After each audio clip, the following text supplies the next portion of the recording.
Halo, jumpa lagi dengan Jiwa Beraya Podcast, podcast yang berkomitmen untuk memberikan kasih dan penguatan yang memberdayakan jiwa. Teman jiwa, kali ini episode kita membahas tentang makna. Makna yang sangat penting untuk pembangunan Indonesia, kemajuan Indonesia, perkembangan Indonesia. Apa itu? Silahkan menyimak secara cermat dan dengan hati yang lapang. Teman jiwa, saya sangat menyukai membaca novel dari ABG sampai remaja, sampai dewasa, sampai detik ini saya sangat menikmati membaca novel karena novel itu adalah seni, seni sastra, seni tulisan, seperti itu, seni verbal seperti itu. Dan art is beautiful. Allah itu al-jamal, yang maha indah dan menyukai keindahan. Dan keindahan itu salah satunya seni. Dan salah satu seni adalah sastra, yaitu novel. Saya sangat menyukai membaca novel Harry Potter, Dewi Lestari, Pramudia Anantatur, Ahmad Fuadi, semuanya saya suka sekali membaca novel. Dan itu membuat nuansa diri saya kuat rasanya, lebih kuat rasa daripada thinking. Kalau MBTI, Myers-Briggs Personality Trait itu MBTI, tipe kepribadian MBTI kan ada tipe T, thinking, dan tipe F, feeling. Saya lebih banyak F ya, feeling, lebih banyak rasa. Empati, pengertian, care, lebih banyak rasa. Karena saya banyak mengkonsumsi hal-hal yang sifatnya keindahan, seni seperti itu. Itu membuat saya orangnya fleksibel ya. Saya membuat karakter saya cukup fleksibel, dan salah satu psikolog di Amerika menyampaikan ciri khas utama dari orang yang memiliki kesehatan mental yang baik adalah orangnya fleksibel, kepribadiannya fleksibel, nggak kaku seperti itu. Tapi penelitian tuh tidak seperti itu, teman-teman. Penelitian, riset itu bagi saya pribadi, in my personal opinion, sangat kaku. Sangat kaku sekali penelitian, riset itu sangat kaku. Kalau enggak A ya salah, kalau enggak B ya salah. 1 tambah 1 harus 2. 1 tambah 1 tidak boleh ditambah 3 dulu, tidak boleh. Harus benar-benar valid, reliable, kredibel seperti itu. Lalu saya ngobrol-ngobrol dengan seorang rektor, Profesor X dari PTSY seperti itu. Profesor X menyampaikan, memang Bu Nurul, riset memang kaku ya, memang rigid, ketat seperti itu. Tapi Bu Nurul itu ada alasannya, ada latar belakang dan ada sebab kenapa riset itu sekaku itu, serigid itu, seketat itu. Kalau Bu Nurul membaca novel J.K. Rowling, Pramudia Anantatur, seperti itu Bu Nurul akan kuat nuansa membaca novel J.K. Rowling, akan kuat nuansa emosi, nuansa imajinasi J.K. Rowling. Membaca novel Pramudia Anantatur akan terkena visi Pramudia Anantatur, sudut pandang Pramudia Anantatur seperti itu. Tapi riset atau penelitian tidak seperti itu, Bu Nurul. Riset itu sangat terstandar. Karena riset itu bukan berdasarkan cerita pribadi, visi pribadi, imajinasi pribadi, pendapat atau opini pribadi, bukan. Tapi riset itu berdasarkan fakta, berdasarkan data-data empiris, data-data sesungguhnya, berdasarkan empirical, kenyataan lapangan, berdasarkan bukti-bukti yang terdapat di lapangan. Jadi data itu benar-benar valid, kredibel, dan reliable. Itulah mengapa riset itu kesannya rigid dan ketat seperti itu, Bu Nurul. Saya juga mengikuti sebuah webinar dari mantan bapak guru saya. Nggak ada mantan ya, saya rasa guru itu nggak, guru dosen itu nggak ada mantan. Jadi guru akan selalu menjadi guru kita, dosen akan selalu menjadi dosen kita. Jadi bapak dosen saya yang lama itu saat saya S2 mengadakan webinar, dan saya mengikuti webinar bapak dosen S2 saya itu. Bapak dosen menyampaikan, Bapak G,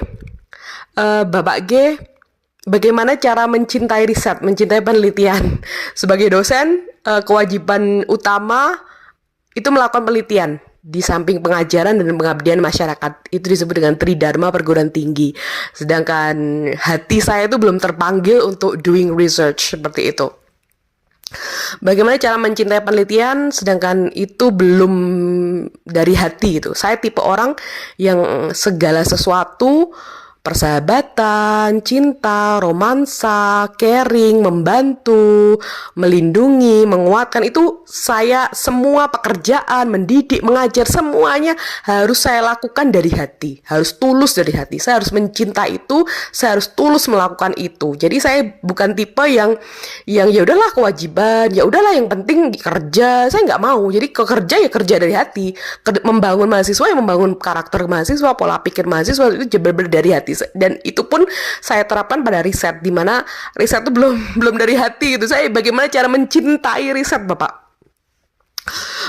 Bapak G itu menyampaikan kita harus meyakini bahwa riset adalah cara para dosen, cara para peneliti untuk bersumbangsih, berkontribusi membuat dunia lebih baik. Karena risetlah yang harus jadi panduan, harus jadi pedoman utama, harus menjadi bimbingan utama untuk membuat kebijakan. Untuk membuat rumusan pemasaran produk perusahaan, untuk membuat inovasi pemerintah, untuk membuat solusi atas masalah masyarakat. Itu harus berdasarkan riset atau penelitian. Jadi kebijakan pemerintah, undang-undang pemerintah itu tidak bisa berdasarkan uji viralitas. Jadi dicoba dulu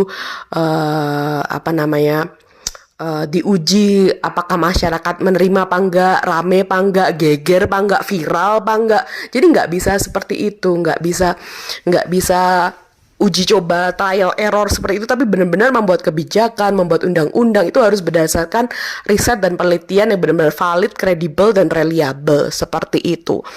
Karena ya sekali lagi memang riset itu berdasarkan data, fakta, bukti nyata, kenyataan lapangan atau yang disebut dengan empirical, lalu evidence based, bukti-bukti yang benar-benar sesuai dengan kondisi sebenarnya. Itulah mengapa riset itu sebegitu sulitnya.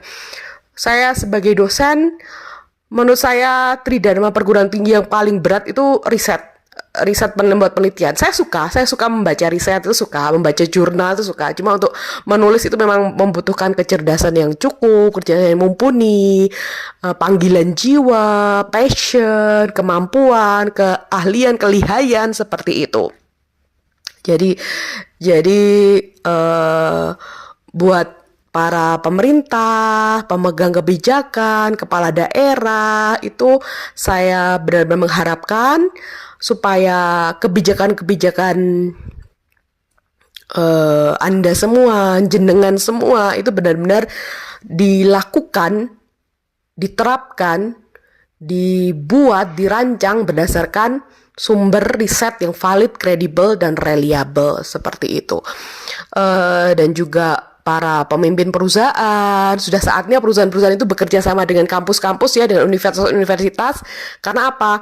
Inovasi perusahaan, pemasaran, marketing perusahaan itu sebaiknya juga berdasarkan riset, dan itulah sebaiknya ada link antara universitas atau kampus dengan perusahaan, di mana kampus sebaiknya bersumbangsih untuk kemajuan yang sifatnya materi, dan perusahaan juga bersumbangsih terhadap kemajuan yang sifatnya akademis, seperti itu.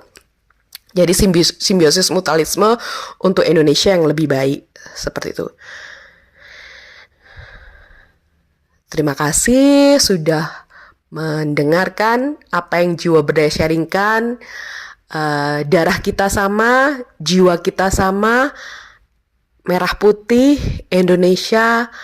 Mari bersama-sama menjadikan riset atau penelitian sebagai kebijakan, pedoman, bimbingan, panduan, acuan yang kita utamakan dalam membuat kebijakan dan undang-undang.